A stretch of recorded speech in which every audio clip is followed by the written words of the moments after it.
అందరికీ హాయ్ అండి. Welcome to my YouTube channel MR edu teachings. Next next క్లాసిఫికేషన్కి వెళ్తే ప్రొనౌన్లో థర్డ్ది ఇండెఫినైట్. ఇండెఫినైట్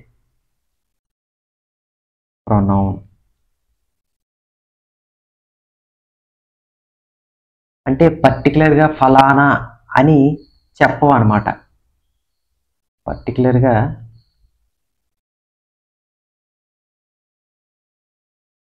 ఫలానా అని డిఫైన్ చేయవు, డిఫైన్ లేదా చెప్పవు అనమాట. చెప్పని ప్రొనౌన్స్ ఏంటి అవనంటే ఎనీబడి, ఎవరైనా, ఎనీవన్, ఎవరొక్కరో, ఎనీథింగ్, ఏదొక్కటే, ఎవ్రీబడి, ప్రతి, ఎవ్రీవన్, ప్రతి ఒక్కరూ, ఎవ్రీథింగ్, ప్రతిదీ, అలాగే సంబడి, ఎవరో,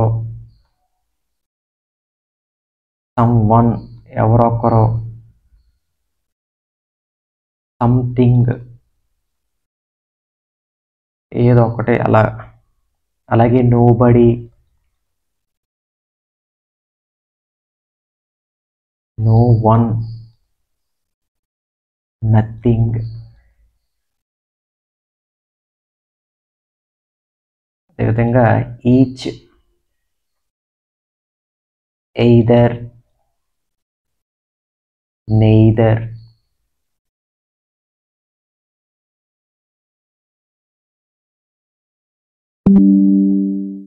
ఇవన్నీ కూడా ఇండెఫినైట్ ప్రొనౌన్స్ అంటే పర్టికులర్గా ఫలానా అని చెప్పనమాట. చూడండి, ఎనీ ఎవరైనా, ప్రతి, సంబడి అంటే ఎవరో ఒకరో అలా అనమాట. అంటే పర్టికులర్ ఫలానా అని చెప్పవు. ఇవన్నీ కూడా సింగులర్ సబ్జెక్టులు అండి. సింగులర్ సబ్జెక్టులు అంటే దీని పక్కన రాసేటప్పుడు ఎప్పుడైనా సరే సింగులర్గానే మనం కన్సిడర్ చేసి రాయాలి. ఎగ్జాంపుల్ ఎలా అంటే సంథింగ్ అని తీసుకుంటే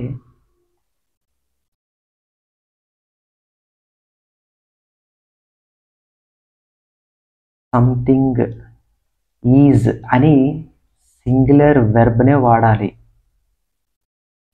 సింగులర్ వర్బ్ అంటే దీన్ని సింగులర్గా కన్సిడర్ చేసుకొని వర్బ్ అనేది సింగులర్గా వాడాలన్నమాట. అంతేగాని సంథింగ్ ఆర్ అనకూడదు,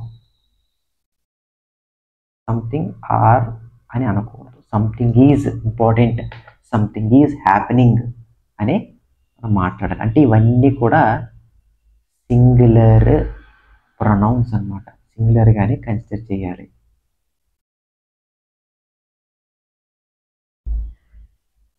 అలాగే నెక్స్ట్ క్లాసిఫికేషన్ తీసుకుంటే ఇంటరాగేటివ్ ప్రొనౌన్స్.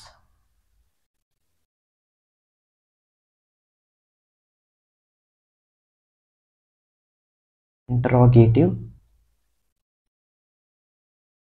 ప్రొనౌన్స్ అంటే ఇంట్రాగేషన్ అంటే క్వశ్చన్స్. సో అంటే ఏంటి అవి? WH వర్డ్స్ అన్నమాట. WH వర్డ్స్ అన్నీ కూడా ఇంటరాగేటివ్ ప్రొనౌన్స్. ఏంటవి? What, which,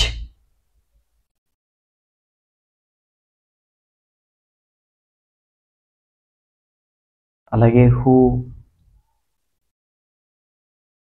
whom. సో ఇవన్నీ ఇలాగా వాట్, వెన్, వేర్,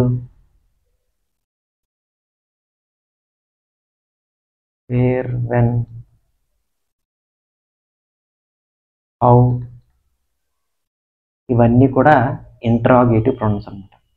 సో అప్పుడప్పుడు మనం వాటికి విచ్కి ఏది వాడాలని కన్ఫ్యూజ్ అవుతుంటాం. వాట్ అంటే జనరలైజ్డ్ పదం అండి, జనరలైజ్డ్ పదం, ఒక జనరల్ టర్మ్ అనుకుందాం. సో ఏంటి అంటే ఇప్పుడు example what do you eat, what do you eat,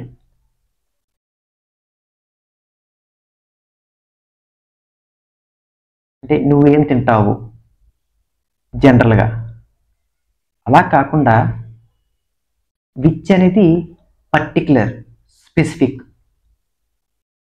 particular అంటే ఎలాగా, which biryani you eat, which biryani you eat. Question marks పెట్టాలి, క్వశ్చన్ కాబట్టి. సో అంటే పర్టికులర్ అంటే బిర్యానీ గురించి చెప్తుంది అనమాట. పర్టికులర్గా ఏ బిర్యానీ తింటావు, బిర్యానీ మెన్షన్ చేసి ఏ బిర్యానీ, ఏ ఇక్కడ ఏం తింటావు, ఏం తింటావు, ఇక్కడ ఏ బిర్యానీ, బిర్యానీ అని మెన్షన్ చేసేది కదా పర్టికులర్గా బిర్యానీ మెన్షన్ చేయాలి కాబట్టి ఏ బిర్యానీ తింటావు, చికెన్ బిర్యానీ తింటావా, మటన్ తింటావా, లేదా వెజ్ బిర్యానీ తింటావా. ఇప్పుడు ఈ స్పెసిఫిక్గా చెప్పేటప్పుడు విచ్ అనే పదం వాడతాం, లేదా జనరల్గా చెప్పేటప్పుడు వాట్ అనే పదం వాడతాం. అలాగే హూము తీసుకుంటే హూ అంటే ఎవరు, దీన్ని సబ్జెక్టివ్గానే మాత్రం వాడతాం. హూమ్ అంటే ఎవరిని,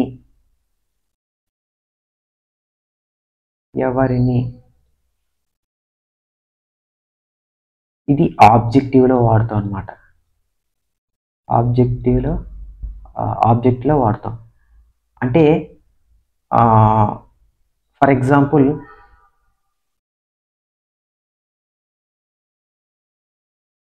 సురేష్ మెట్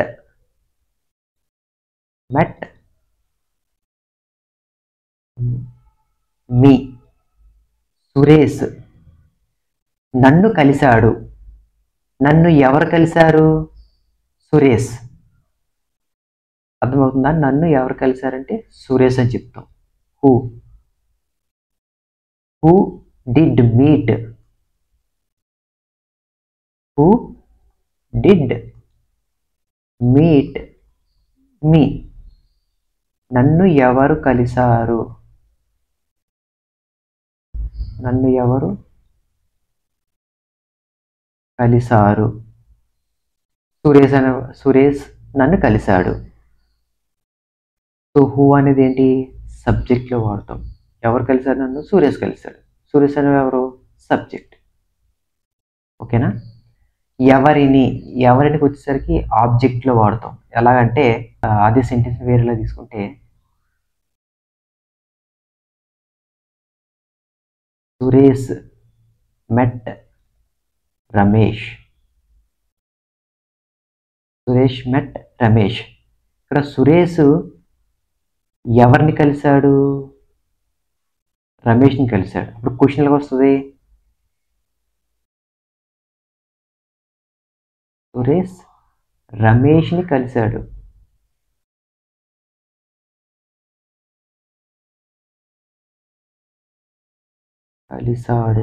క్వశ్చన్ అడిగేటప్పుడు సురేష్ ఎవరిని కలిశాడు క్వశ్చన్ వస్తుంది. సురేష్ ఎవరిని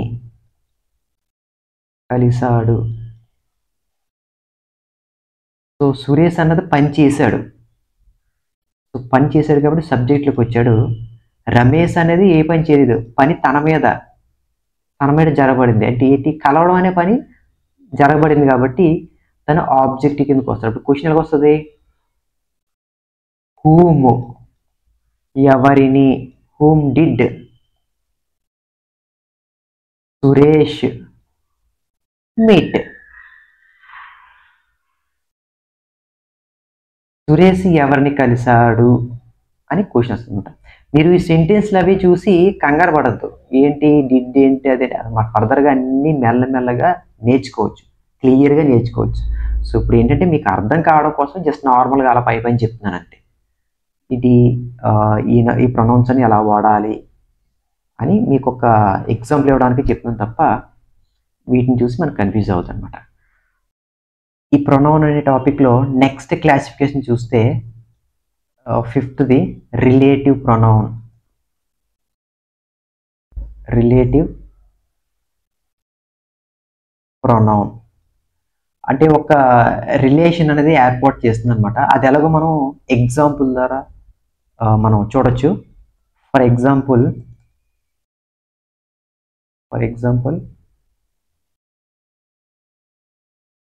I bought a bag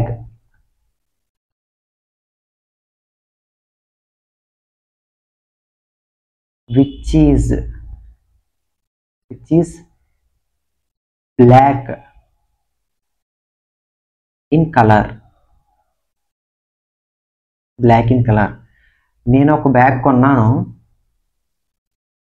which అంటే ఏదైతే బ్లాక్ కలర్లో ఉందో. సో ఈ రెండు విధాలు అంటే ఈ సెంటెన్స్ని రిలేట్ చేస్తుంది అనమాట విచ్ అనేది. సో తెలుగులో మనం ఏం చెప్తాం, బ్లాక్ కలర్లో ఉన్న బ్యాగ్ నేను కొన్నాను అని సింపుల్గా చెప్తాం. సో ఇక్కడ ఈ సెంటెన్స్ని రిలేట్ చేస్తూ విచ్ అనేది వాడబడింది. సో ఇక్కడ విచ్ అనేది ఏంటి, రిలేటివ్ ప్రొనౌన్. సో అటువంటివి కొన్ని వర్డ్స్ మనం చూద్దాం. అవి ఏంటి అంటే దట్ అని, హూ అని, హూమ్, విచ్,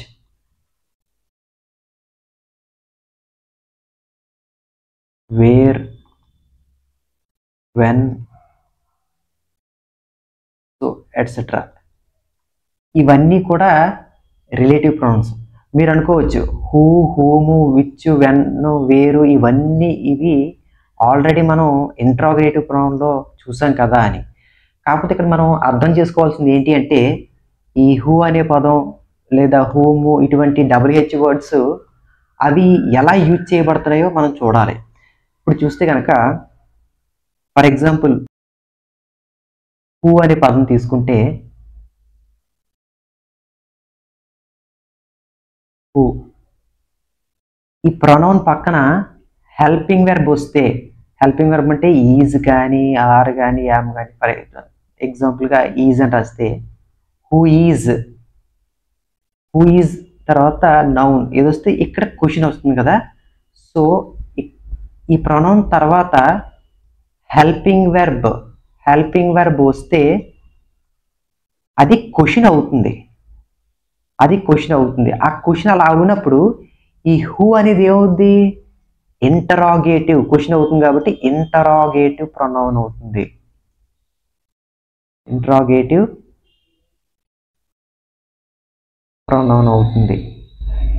అదే హూ ఇంకో విధంగా యూజ్ చేయొచ్చు. ఎలాగా,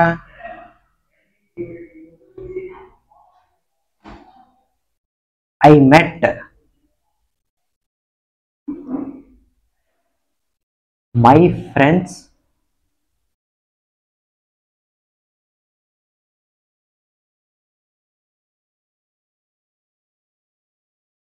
who are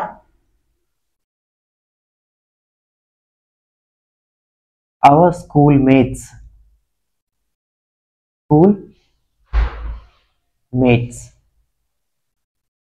ఇక్కడ క్వశ్చన్ కాదు, హూ ఆర్ అనేది క్వశ్చన్ కాదనమాట. హూ ఆర్ అవర్ స్కూల్మేట్స్ అనేది క్వశ్చన్ కాదు, ఇది స్టేట్మెంట్. ఇక్కడికి వచ్చేసరికి క్వశ్చన్ అనమాట. ఈ హూ అనేది రిలేట్ చేస్తుంది. ఈ స్కూల్మేట్స్ అనే పదాన్ని మై ఫ్రెండ్స్ అనే వర్డ్తో రిలేట్ చేస్తుంది. అంటే వీళ్ళు ఎవరో చెప్తుంది. దీని పక్కన హెల్పింగ్ వెర్బ్ ఉన్నా సరే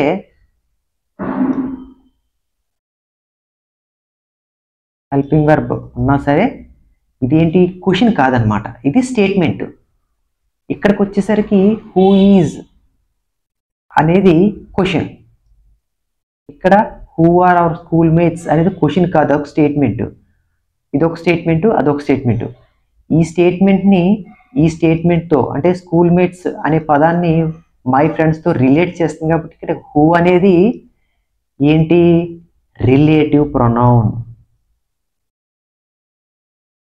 రిలేటివ్ ప్రొనౌన్ అంటే ఆ పదం అటు ఇంట్రాగేటివ్ గాను ఉపయోగపడుతుంది, ఇటు రిలేటివ్ గాను ఉపయోగపడుతుంది అనమాట. సో అక్కడ ఎలా ఉపయోగపడుతుందో మనం తెలుసుకొని అది యూజ్ చేయాలి. ఓకేనా, అర్థమైంది అనుకుంటున్నాను. నెక్స్ట్ క్లాసిఫికేషన్ వచ్చేసరికి 6th reciprocal pronoun. Reciprocal pronoun. So ఇవి ఏంటి అంటే వీటిని 2 ఉన్నాయండి. ఒకటి ఈచ్ అదర్ అని, 2 వన్ అనదర్ అని. One another. సో వీటిని ఎగ్జాంపుల్స్ ద్వారా మనం అర్థం చేసుకోవచ్చు. ఈచ్ అదర్ ఎప్పుడు వాడతామంటే రెండు థింగ్స్ ఉంటాయి. అంటే 2 పర్సన్స్ కానీ 2 ప్లేసెస్ కానీ లేదా 2 థింగ్స్ కానీ 2 ఉన్నప్పుడు మాత్రమే. అదే వన్ అనదర్ అని ఎప్పుడు యూజ్ చేస్తామంటే more than 2, more than 2 persons, more than 2 places, more than 2 things ఉన్నప్పుడు. సో ఎగ్జాంపుల్ తీసుకుంటే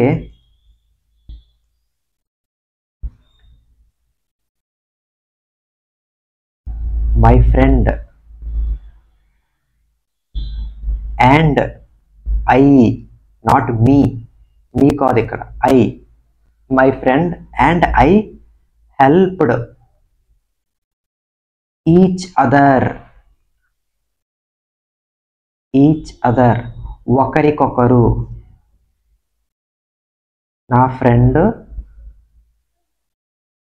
నేను ఒకరికొకరు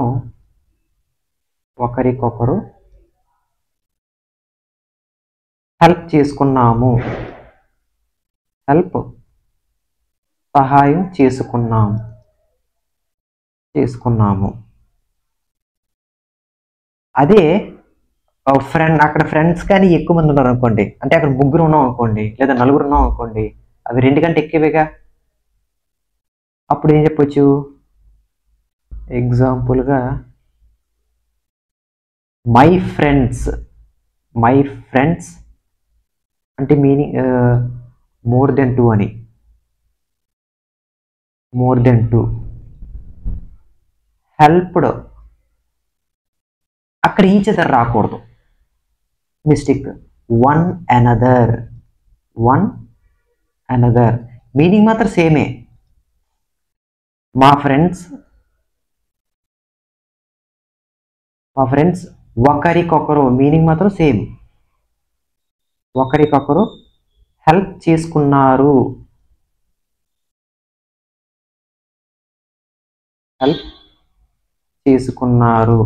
మీనింగ్ మాత్రం ఒకటి అనమాట, కానీ యూసేజ్ డిఫరెంట్గా ఉంటుంది. సో మీకు అర్థమైంది అనుకుంటున్నాను. This is the end of the topic. తిరిగి మనం నెక్స్ట్ సెషన్లో కలుద్దాం. మీకు నా వీడియో నచ్చినట్లయితే లైక్ చేయండి, కమెంట్ చేయండి, షేర్ చేయండి, అలాగే సబ్స్క్రైబ్ కూడా చేసుకోండి. ఇంతవరకు విన్న మీ అందరికి కూడా thank you so much. Let's catch up in the next class.